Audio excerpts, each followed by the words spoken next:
હું રુદ્રરથને ધૂળ ચટાવીને જ રહીશ, એ જ જમીન પર, જે જમીન પર ક્યારેય મારા ખભા નમ્યા નથી ને આજે પણ નહીં નમે.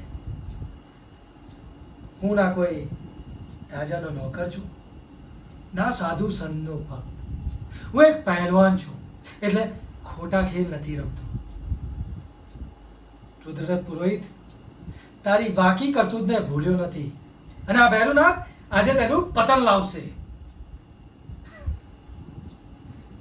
રુદ્રરથ પુરોહિત, કદાચ તને એમ હતું કે ભૈરુનાથ હવે ગામ છોડીને જતો રહ્યો છે એટલે પાછો નહીં ફરે, પરંતુ યાદ રાખ, બાળ ગમે તેટલી જૂની હોય પરંતુ તીવ્ર અને જીવિત હોય છે.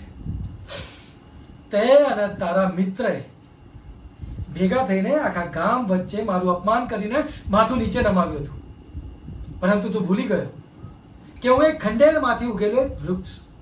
મારી તબિયત ના વળી શકે, મારું મૂળ ના તૂટી શકે.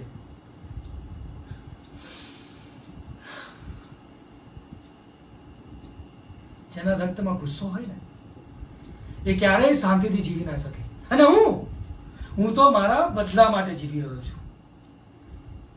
જ્યાં ભૈરુનાથનો છાયો પડે ને ત્યાં દુશ્મનોના સપના સળગી જાય. અને તું સમજે છે કે હું પુરોહિત છું એટલે હું તને જવા દઈશ એમ?